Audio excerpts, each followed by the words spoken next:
से आज मुल्क में कुल मिला के 28 के करीब चोर हैं। एक महाराष्ट्र का है, 27 चोर गुजरात के। अपने मालिक के खिलाफ कोई कुत्ता कैसे कभी भौंकता है? देश के ऊपर अडानी ने हमला किया है। लाखों करोड़ रुपए गरीब लोगों के आप को चूना लगा दें और उसके बाद आप कहेंगे हरीश केमिस्टर्स गुजराती क्यों है? सवाल यह है कि मुल्क के अंदर की एजेंसीज मुल्क को दीमक की तरह खोखला करने वाले लोगों की हिमायत में खड़ी है। 10 लाख करोड़ रुपए का मुल्क को चूड़ा लगाने वाला आदमी है जिसके खिलाफ कार्रवाई हुई। क्लोज रिलेशनशिप अडानी जी और प्राइम मिनिस्टर साहब के बीच दिखाई दे। तो वजीर आजम के दोस्त ने को अगर इतना बड़ा चूड़ा लगा है, जर्नलिज्म का लिबादा तिरंगा ओढ़ के चोरी करेंगे, के लिए उनको गद्दार की हैसियत में गिरफ्तार करना। शर्म आनी चाहिए, मुंह पे अपने लोगों को तमाचा मारना चाहिए। ये वो अजीम प्रेम जी है जिसने 50,000 करोड़ रुपया तनहा पीएम केयर फंड में दिया था। मुझे एक बात बताइए कि एक मुलाजिम अपने मालिक के खिलाफ कैसे बोलेगा? ये जितने इस वक्त हम गोदी मीडिया क्यों कहते हैं, इस मीडिया को हम इसलिए कहते हैं कि ये मीडिया गोदी में जाके बैठ गया है बड़े पूंजीपतियों की, जिसमें सबसे बड़े अडानी हैं। तो जितने चैनल्स हैं ज़्यादातर के मालिक अडानी ग्रुप ही है, अडानी मीडिया इनका मालिक है। तो अपने मालिक के खिलाफ कोई कुत्ता कैसे कभी भौंकता हुआ देखा है? वो तो मालिक के सामने पूंछ हिलाता है। तो ऐसे में हमने ये भी देखा कि बहुत सारे जो चैनल्स हैं उन्होंने तो अडानी को सपोर्ट करने के लिए उनकी लाइफ के पूरी ज़िंदगी का पर डॉक्यूमेंट्रीज बना के इसी मीडिया हाउस ने दिखाई। न सिर्फ ये कि उन्होंने ये नहीं कहा कि 10 लाख करोड़ रुपए का मुल्क को चूड़ा लगाने वाला आदमी है जिसके खिलाफ कार्रवाई होनी चाहिए। न सिर्फ ये कार्रवाई नहीं हुई बल्कि अब तक किसी इन्वेस्टिगेशन का भी कोई ऐलान किसी सरकार की तरफ से नहीं आया कि हम इन्वेस्टिगेट करेंगे। यानी ईडी का कोई इन्वेस्टिगेशन, ईडी जो 5-5, 10-10 रुपए के लिए भी इन्वेस्टिगेशन के लिए लोगों पे छापा मारना शुरू कर देती है। वो 10 लाख करोड़ का स्कैम हो रहा है, उस पर ईडी खामोश है, सेबी खामोश है। अभी तक सेबी का कोई स्टेटमेंट इस पर नहीं आया और आईडीआर इस पर अभी तक भी खामोश है, कोई नहीं आया। आरबीआई ने सिर्फ ये कहा कि हम बैंक्स को चेक कर रहे हैं कि कितना बैंक इन्वॉल्व हैं। प्राइम मिनिस्टर खामोश हैं। निर्मला सीतारमण जो फाइनेंस मिनिस्टर हमारी हैं वो बजट पेश कर रही हैं, बजट सेशन में खड़े होकर पार्लियामेंट कह रहा है कि स्टेटमेंट दीजिए। पूरे पार्लियामेंट के सीने पे पैर रख के निर्मला सीतारमण खामोश होकर बैठ गई और एक छोटा सा बहुत इसरार के बाद एक छोटा सा स्टेटमेंट आया कि नहीं सब कुछ ठीक ठाक है, वो उनका पर्सनल है, वो जाने। लेकिन इसी तरीके से आज मुल्क में कुल मिला के 28 के करीब चोर हैं। 28 चोर हैं। 40 का तादाद पहले सुनते थे ना, अली बाबा 40 चोर, तो 28 की तादाद तो पूरी हो चुकी है। 12 और बचे हैं, वो भी कुछ दिन में निकल के सामने आने लगेंगे पतंजलि टाइप के। तो ये 28 चोर हैं और एक महाराष्ट्र का है, 27 चोर गुजरात के। एक महाराष्ट्र का है विजय माल्या, बाकी 27 चोर गुजरात के हैं। और इन सारे चोरों ने मिलकर मुल्क को 10 लाख करोड़ रुपए मुल्क का लेके बाहर चले गए और सरकार खामोश बैठी है। हमारे 10 लाख करोड़ में जो कितने लोगों को रोजगार मिल जाएगा, कितने एसएमई के नए प्रोजेक्ट शुरू हो जाएंगे, कितने एंटरप्रेन्योर जो स्टार्टअप के बिजनेस शुरू कर सकते हैं। कि ये 10 लाख करोड़ की इस मुल्क में एक बहुत बड़ी अहमियत है। और 10 लाख करोड़ अगर इस मुल्क से छीन लिया गया है, चोरी कर लिया गया और वो चोरी करके बाहर भाग गए, तो हुकूमत किसकी पीठ थपथपा रही है? ये सवाल तो पूछना पड़ेगा। आपने कहा कि 27 गुजरात के, एक महाराष्ट्र के है, लेकिन 2 और जो है प्रधानमंत्री भी, गृह मंत्री भी, वो भी गुजरात से आते हैं।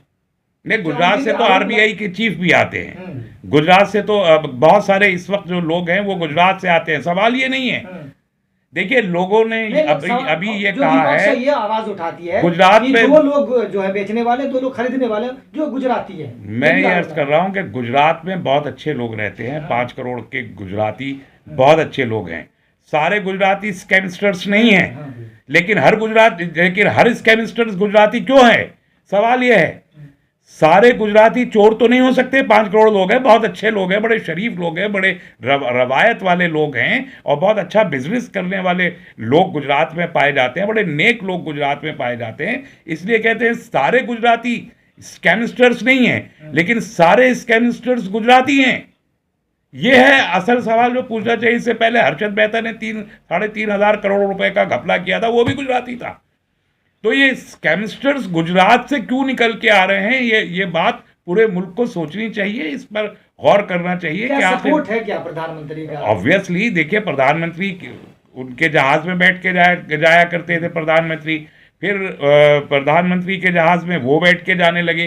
कितना अच्छा इन लोगों का एक तालमेल रहा है अडानी साहब का। और अभी तो आज पार्लियामेंट में ये सवाल किया गया है कि कितने विजिट्स हैं जो वजीर आजम ने अडानी के साथ मिलके किए हैं, और कितने विजिट हैं जिसमें अडानी ने प्राइम मिनिस्टर को ज्वाइन किया है फॉरेन विजिट्स में, और कितने विजिट है जिसमें विजिट के होते ही जो है वो अडानी वहां पहुंच गए हैं विजिट के खत्म होते ही। और कितना टोटल सरमाया है कि अडानी ने वहां से प्राइम मिनिस्टर की विजिट के जरिए जो ठेके हासिल किए हैं वो कितने करोड़ रुपए, कितने हजार करोड़ के हैं। ये सवाल आज पार्लियामेंट में पूछा गया और प्राइम मिनिस्टर से पूछा गया। तो मुझे उम्मीद है कि प्राइम मिनिस्टर इस सवाल का जवाब देंगे कि कितनी इंटरनेशनल विजिट्स में अडानी को साथ लेके गए, कितनी में उनको ज्वाइन कराया और कितनी में उनके पीछे पीछे अडानी साहब गए। तो ये एक क्लोज रिलेशनशिप अडानी जी और प्राइम मिनिस्टर साहब के बीच दिखाई दे रहा है। तो अगर ये इतना क्लोज रिलेशनशिप है, तो अब जब ये इनके 55% इनकी वर्थ कम हुई है, 15 दिन के अंदर 55% इन वर्थ कम हुई है, तो इसके लिए वजीर आजम जैसा दोस्त क्या खामोश बैठा रहेगा? ये एक बड़ा सवाल है जो मुल्क का हर बच्चा पूछने का हक लगता है। अच्छा, क्यों नहीं बोल रहे आपको क्या? ये तो वही बताएंगे। हाँ। ये तो उनको बताना चाहिए। हम तो ये कहेंगे कि आप बोलिए, आपके दोस्त का मामला है और आप वजीर आजम हैं, तो वजीर आजम के दोस्त ने को अगर इतना बड़ा चूना लगा है, और उससे ऐसा तो नहीं है ना कि देश किसका पैसा था, विदेशों का पैसा तो नहीं था ना। जितना भी ये 55% डिवेल्युएशन हुआ है, ये पैसा तो हमारे देश के लोगों का है, हमारे टैक्स पेयर्स का है। करोड़ों लोग जो छोटी छोटी सेविंग्स करके शेयर्स खरीदते हैं, तो उनका पैसा है। तो ये जो करोड़ों भारत के लोगों का पैसा है, उसके लिए जवाबदेही तो भारत के वजीर आजम की भी है। लेकिन जो चाइना को लेकर रद्द-ए-अमल था प्राइम मिनिस्टर साहब का कि ना कोई घुसा है, ना कोई घुसने पाया है, ये तमाम बातें, तो कहीं ऐसा तो नहीं है कि ना कोई घपला हुआ है, ना कोई नुकसान हुआ है, ये सब बातें हवा में? भाई, उस बात को भी किसी ने तस्लीम नहीं किया था कि जब आप चाइना के लिए कह रहे थे कि ना कोई घुसा है, ना कोई घुसेगा, ना घुसने दूंगा, उस पर भी आज तक सवालात के घेरे में है और कोई व्हाइट पेपर नहीं आया है। कोई बात साबित शुदा तौर पर वजीर आजम या हुकूमत हिंद की जानिब से चाइना के सिलसिले में सामने नहीं आई है, जबकि इंटरनेशनल रिपोर्ट ये सजेस्ट कर रही है कि मेनी किलोमीटर्स इंट्रूजन हुआ है। कई किलोमीटर हमारी टेरिटरी में चाइना के लोग घुसे हैं। ये बात इंटरनेशनल कम्युनिटी ने बताई है, लेकिन वजीर आजम डिनाई कर रहे हैं। इसी तरीके से अब हिंडनबर्ग ने बताया है। हमारे मुल्क की इसमें ये जिम्मेदारी सेबी की थी कि सेबी खड़ा होता, लेकिन सेबी खड़ा नहीं हुआ। ये जिम्मेदारी ईडी की थी कि ईडी खड़ा होता। ये जिम्मेदारी आईडीआर की थी कि आईडीआर खड़ा होता। लेकिन अफसोस की बात है कि हमारे मुल्क की एजेंसीज इस मामले में खामोश रही और एक गैर मुल्की एजेंसी को पॉइंट आउट करना पड़ा कि इतना बड़ा ये स्कैम हुआ है। इसका मतलब ये है कि मुल्क के अंदर की एजेंसीज मुल्क को दीमक की तरह खोखला करने वाले लोगों की हिमायत में खड़ी हुई हैं और मुल्क के अवाम की मुखालफत में खड़ी हुई हैं, और इसलिए इस सरकार की जवाबदेही बनती है। लेकिन अडानी तो कह रहे हैं सर देश पे हमला कर दिया हिंडनबर्ग ने, अगर उन पे हमला हुआ है। मैं कहता हूं अडानी ने हमला किया है देश के ऊपर। अगर वो ये कह रहे हैं तो मैं ये कहता हूं कि देश के ऊपर अडानी ने हमला किया है। लाखों करोड़ रुपए गरीब लोगों के आप को चूना लगा दें और उसके बाद आप कहें देश। तो ये जो सीडो नेशनलिज्म लेकर चली है सरकार ने, सीडो नेशनलिज्म के नारे दे के हर एक आदमी को जो है, जो करप्ट आदमी है, उसको नेशनलिस्ट की संज्ञा दे दी है। ये उसका आउटकम है कि एक ऐसा शख्स जिसे शर्मिंदा होना चाहिए था मुल्क के सामने, मुल्क के अवाम के सामने, वो नेशनलिज्म का लिबादा तिरंगा ओढ़ के चोरी करेंगे। आप तिरंगा ओढ़ के चोरी करना चाहते हैं और फिर चाहते हैं कि आपके ऊपर कोई उंगली न उठे, आपसे कोई सवाल न किया जाए और आपको कोई सजा न। इस नेशनलिज्म की इजाजत ये देश भी नहीं देता और इस देश का दस्तूर भी नहीं देता। लेकिन सर वो कह देते हैं देश पे हमला हो गया अडानी, लेकिन फिर भी मैं कह रहा हूं देश पे हमला किया है, देश पे हमला किया है, अडानी ने देश पर हमला किया है और इसके लिए उनको गद्दार की हैसियत में गिरफ्तार करना चाहिए। यही बात जो है क्रिकेट खिलाड़ी सहवाग भी कह रहे कि ये जो है हमला ये जानबूझकर देश को नीचा दिखाने की साजिश है।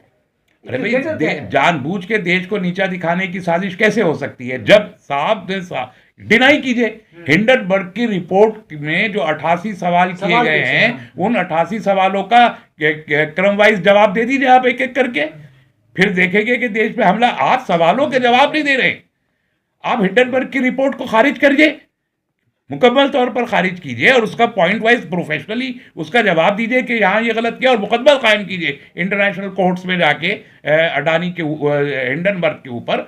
यूएस में जाइए और यूएस में हिंडनबर्ग के ऊपर इज्जत हतक का दावा गवर्नमेंट ऑफ इंडिया भी दायर करे और अडानी भी दायर करे, क्यों नहीं करते? अगर ये देश के ऊपर हमला है और वो झूठ बोल रहे हैं। अभी मोदी के सिलसिले में, मोदी जी के सिलसिले में रिपोर्ट आ गई बीबीसी की, आप कह रहे हैं झूठ का प्लद्दा है, आप बीबीसी पर मुकदमा क्यों नहीं करते?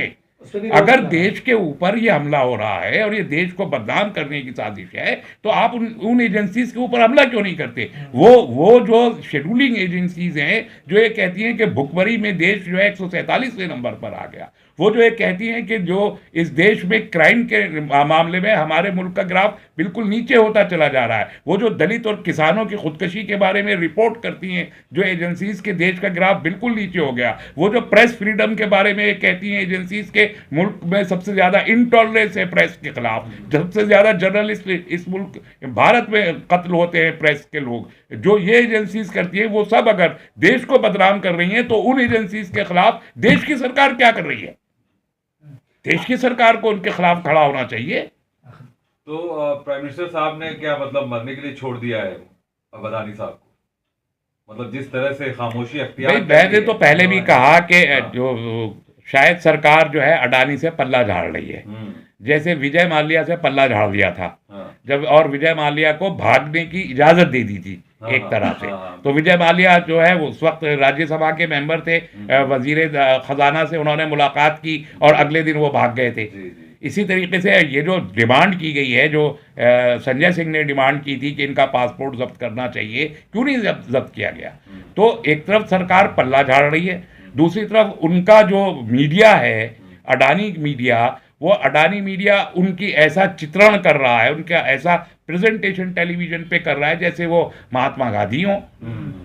तो इसका मतलब ये है कि आप ऑफिशियली पल्ला झाड़ रहे हैं कि वो एक शेयर ब्रोकर है और वो शेयर मार्केट में वो बहुत सारे शेयर ब्रोकर हैं, वो भी एक है। तो ये कह के आप पल्ला झाड़ रहे हैं और इनडायरेक्टली आप जो है उसके मीडिया के जरिए उसको प्रमोशन भी कर रहे हैं और उसको नेशनल हीरो बना के भी आखिरी पेश कर रहे सवाल, हैं। तो चोरों को नेशनल हीरो बना के पेश करने की ये रिवायत हम आज़ाद भारत में पहली बार देख रहे हैं। आखिरी सवाल यह है कि आपने मीडिया का जिक्र किया, अडानी मीडिया जो भी मीडिया हो, लेकिन रवीश कुमार अमेरिका गए थे, उन पर आरोप है कि वो हिंडनबर्ग ऑफिस 7 बार गए थे, बहुत सारे ट्वीट किए गए इस चीज को लेकर, उन पे आरोप लगाया जा रहा है कि ये मिलकर देखिए साजिश वो रची बीजेपी गई का है। आईटी सेल है, वही बचाने की कोशिश है।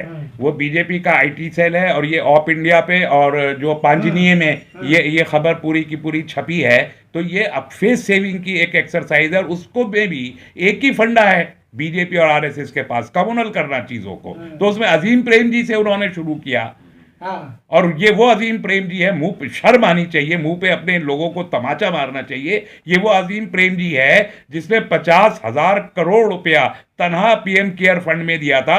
वो पीएम केयर फंड जिसका कोई हिसाब किताब आज तक किसी को नहीं मालूम है, जिसको आरटीआई के दायरे से बाहर रखा गया, जिसको पार्लियामेंट्री क्वेश्चन से बाहर रखा गया, जो बिल्कुल नॉन ट्रांसपेरेंट ओपेक एक फंड है। उस फंड में कोविड के दौरान 50,000 करोड़ रुपए देने वाला अकेला हिंदुस्तानी इंडस्ट्रियलिस्ट अजीम जी था, विप्रो था, अडानी नहीं था, नीरू नहीं था, अंबानी नहीं था, और ये सारे इस किस्म के जो मोदी जी के दोस्त हैं इनमें से एक भी नहीं था, विप्रो था। और आज उस विप्रो का नाम लेके आरएसएस के जो माउथ पीस हैं पांचनी और ऑर्गेनाइजर जैसे लोग, वो उसके खिलाफ प्रोपेगेंडा कर रहे हैं। कोई और इस मुल्क का ग्रेसफुल मीडिया खड़ा नहीं हुआ। इस मुल्क में जो वर्निकुलर का जो सबसे बड़ा सेगमेंट है, द हिंदू है, द इंडियन एक्सप्रेस है, द एशियन एज है, इस किस्म के अखबारात ने कुछ नहीं लिखा।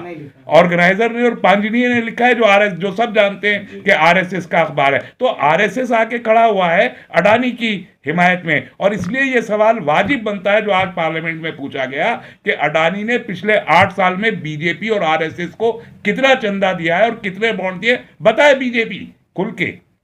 इसलिए यह सवाल बनता है। चलिए